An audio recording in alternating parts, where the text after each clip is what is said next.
మనం జన్మ జన్మలుగా సంపాదించుకున్న పుణ్యఫలాలన్నీ ఎలా తుడిచిపెట్టుకుపోతాయో ఒకసారి పరిశీలిద్దాం. ఈరోజు చాలామంది పూజలు చేసాము, వ్రతాలు నోసాము, దానాలు చేసాము, ధర్మాలు ఆచరించామని విర్రవీగుతుంటాము.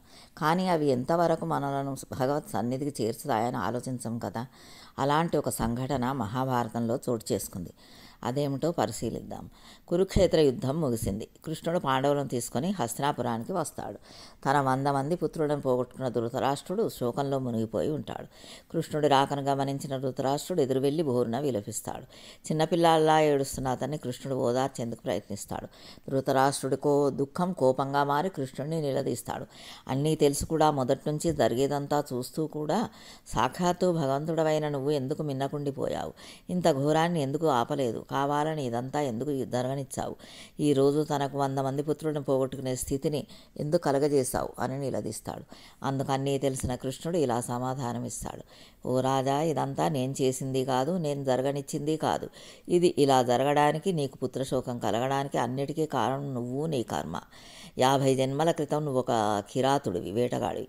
ఒకరోజు వేటకు వెళ్ళి రోజంతా వేటాడినా నీకు ఏమీ దొరకని సందర్భంలో ఒక అశోక వృక్షం మీద 2 గువ్వలదంట వాటి గూట్లో గుడ్లతో నివసిస్తున్నాయి.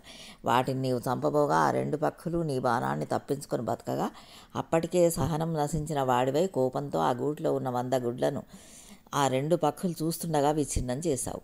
తమ కంటి ముందే తమ 100 పిల్లలు విచ్ఛిన్నం అవుతున్నా కూడా ఏమి చేయలేని నిస్సహాయ స్థితిలో చూస్తూ ఉండిపోయాయి. ఆ పక్షుల గర్భశోకం దుష్కర్మగా నిన్ను వదలక వెంటాడి ఈ జన్మలో నిన్ను ఆ పాపం నుంచి విముక్తుని చేసి కర్మబంధం నుంచి విడిపించింది. నువ్వెన్ని జన్మలెత్తినా, ఎక్కడ ఉన్నా, ఎవరు నిన్ను ఉపేక్షించినా, ఎవరు నిన్ను శిక్షించలేకపోయినా నీ కర్మ నిన్ను తప్పకుండా వెంటాడుతుంది. వదలక వెంటాడి ఆ కర్మఫలాన్ని అనుభవింపజేస్తుంది. కర్మ నుంచి ఎవరూ తప్పించుకోలేరు అని అంటాడు. ధృతరాష్ట్రుడు సమాధానపడ్డట్టు అనిపించినా మళ్ళీ కృష్ణుడిని తిరిగి ప్రశ్నిస్తాడు. కర్మ అంతా వదలని మొండిదే అయితే 50 జన్మలు ఎందుకు వేచి ఉన్నట్టు ముందే ఎందుకు శిక్షించలేదు అని ప్రశ్నిస్తాడు.